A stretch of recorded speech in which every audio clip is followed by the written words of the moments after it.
Panoorin ang susunod na bahagi ng Batang Quiapo. Huwag kalimutang mag-subscribe sa Series Explained PH, i-turn on ang bell notification, at manatiling nakaantabay para sa aming mga susunod na video. Tumigil ang putukan at bumalot ang nakapanghihilakbot na katahimikan, mas nakakatakot kaysa sa mga bala mismo. Sa katahimikan, nakahimlay si Santino sa mga bisig ni Tanggol, wala ng buhay. Walang musika, walang sigaw, tanging mga hikbi lamang. Paulit-ulit na binulong ni Tanggol ang pangalan ng kanyang kapatid, umaasang magbubukas pa ang mga mata nito. Ngunit hindi na gumalaw si Santino. Sa gitna ng usok at amoy ng dugo, gumuho ang mundo ni Tanggol. Sa di kalayuan, nakatayo si Rigor. Nanginginig ang baril sa kanyang kamay. Hindi niya alam kung kanino ibubuhos ang galit. Sa sarili, sa pulisya, o sa anak na minsan niyang iniwan. Tapos na ang lahat.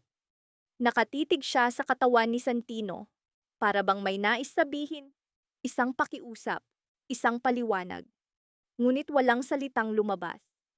Ang pakiramdam na iyon, natapos na ang lahat at wala nang salitang makapagbabago, ay yumanig sa lahat ng naroroon. Dahan-dahang umatras si Tanggol. Yakap pa rin ng kanyang kapatid. Wala nang putukan. Wala nang sigawan. Lalong bumigat ang kanyang katahimikan at ramdam ito ng kanyang mga kasama. Sina Ramon, Eneng, at Bulldog. Alam nilang hindi na ito isang karaniwang laban. Ito na ang puntong hindi na maaaring balikan. Umalis sila sa lugar, iniwan ang mga bangkay at mga tanong na walang kasagutan. Samantala, lumala ang tensyon sa himpilan. Nakahiga si Garcia, maputla ngunit buhay, sa kama ng ospital. Hindi siya iniwan ni Evely, puno ng tahimik na panata. Hindi pa ito ang wakas. Hindi pa nasa sulok si Vasquez, nakakunot ang noo. May nangyayari sa bilangguan na gumugulo sa kanya. Naamoy niya ang baho ng pang-aabuso sa kapangyarihan at alam niyang kung hindi siya kikilos ngayon, marami pang babagsak. Samantala, sina Miguelito at Jackie. Nang kumalat ang balitang patay na si Santino, kumurba ang labi ni Jackie sa kakaibang ngiti. Para sa kanya, isa na namang sagabal ang nawala. Ngunit si Miguelito, gaano man niya itago, ay bakas ang takot sa kanyang mga mata. Alam niya ang katotohanan. Ang katotohanang hindi na niya matatakasan. Ang pagkawala ng mahal sa buhay ay hindi nagpahina kay Tanggol. Lalo siyang naging nakakatakot. Isang aral ang nakaukit sa kanyang kaluluwa. Huwag kailanman maliitin ang taong wala nang natitirang mawawala. Sa madilim na sulok, mag-isa siyang nakaupo, hawak ang baril na minsan niyang ipinangako na gagamitin lamang para protektahan ang pamilya. Ngunit ngayon, nabahiran na ito ng dugo. Sa labas, bumuhos ang ulan, tahimik ang mundo. Bawat patak ay tila bumubulong ng isang pangalan. Santino, Santino, Santino. Hindi umiyak si Tanggol, ngunit sa loob niya ay nagbabadya ang unos. Ang katahimikan na ito ay hindi pangkaraniwang katahimikan. Mabigat ang hangin, para bang paparating ang unos na hindi mapipigilan. Dahan-dahang tumayo si Tanggol. Walang pagmamadali, walang lingon. Bawat hakbang ay sukat, bawat galaw ay sinadya. Maingat niyang inilapag si Santino sa malamig na sahig, para bang pagbibigay ng huling paggalang. Kumuyom ang kanyang panga, hindi sa galit, kundi sa pagpipigil. Lumapit si Ramon, nais magsalita, ngunit ang titig ni Tanggol ay nagsabi, hindi ito ang oras. Walang silbing salita. Umalis na tayo. Mahina ngunit mariing wika ni Tanggol. Hindi utos, hindi pakiusap, isang pinal na pasya. Umalis sila ng dahan-dahan, iniwan ang bahagi ng kanilang sarili. Isang kapatid, isang alaala, isang huling pagkakataon sa normal na buhay. Sa ibang bahagi ng lungsod, may mga tahimik na nagdiwang. Itinaas ang mga baso, pinigilan ang halakhak. Patay na siya, bulong ng isang tinig sa dilim. Akala nila, tapos na ang takot, ngunit hindi nila alam. Hindi ang takot ang natapos, kundi ang huling tali. Sa sandaling iyon, nakatayo si Vasquez sa harap ng mapa, puno ng pangalan at marka. Dumating ang isang mahalagang tawag. Gumagalaw na sila, wika ng tinig sa kabilang linya. Pumikit si Vasquez. Alam niya kung paano nagtatapos ang ganitong simula.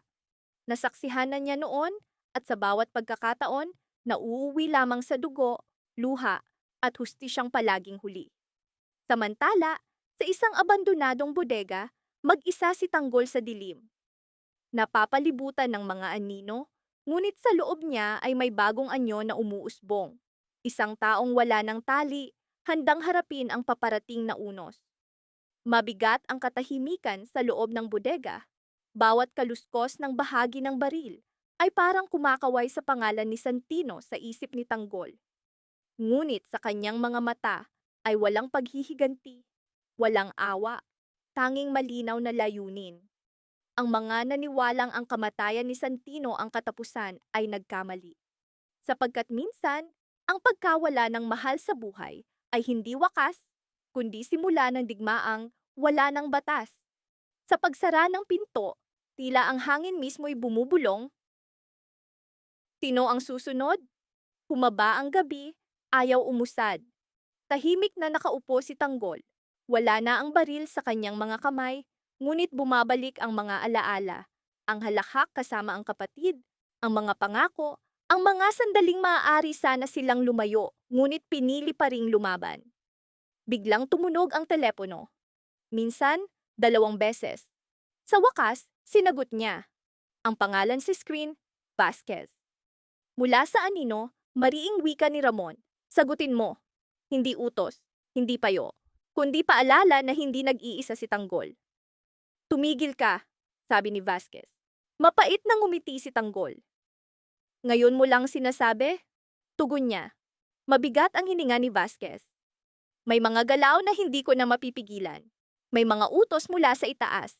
At kapag naisakatuparan, ikaw ang unang tatamaan. Nanatiling tahimik si Tanggol, nakatitig sa sahig, kung saan tila nakahimlay ang anino ni Santino. Sa wakas nagsalita siya. Sabihin mo sa kanila, hindi ako ang nagsimula nito. Pagkatapos ay pinutol ang tawag. Sa ibang dako, sa isang marangyang bahay, nakaupo si Jackie sa harap ng salamin. Inaayos ang buhok at mukha, ngunit bakas sa kanyang mga mata ang pangamba. Lumapit si Miguelito. Hindi maganda ang senyalis na ito. Patay na siya, wika niya. Tapos na. Mariing sagot ni Jackie. Ngunit umiling si Miguelito. Huwag mong isipin na ganoon kadali matatapos. At sa unang pagkakataon, wala nang sagot si Jackie. Sumapit ang umaga na parang sugat. Maliwanag ngunit masakit sa mga mata. Nagkalat ang mga checkpoint sa kalsada. Bulong-bulungan ang mga pangalan sa takot. Nagsasara ang mga pinto kahit walang kumakatok. At sa puso ng lungsod, naglakad si Tanggol. Hindi nagtatago, hindi nag-iisa. Kalmado, matatag, tiyak. Hindi ito paghihiganti, ito ay pagtutuos. Ito ay habang papalapit siya sa susunod na destinasyon, lalong luminaw ang katotohanan. Ang digmaang ito ay hindi magtatapos na lahat ay may baril sa kamay. At ang mga makakaligtas ay hindi lahat mananatiling tao. Ang tanong, hanggang saan ka handang magsakripisyo kung lahat ay nawala na sa iyo? Sapagkat sa kwentong ito, hindi lamang bala ang nananakit, kundi ang katotohanan mismo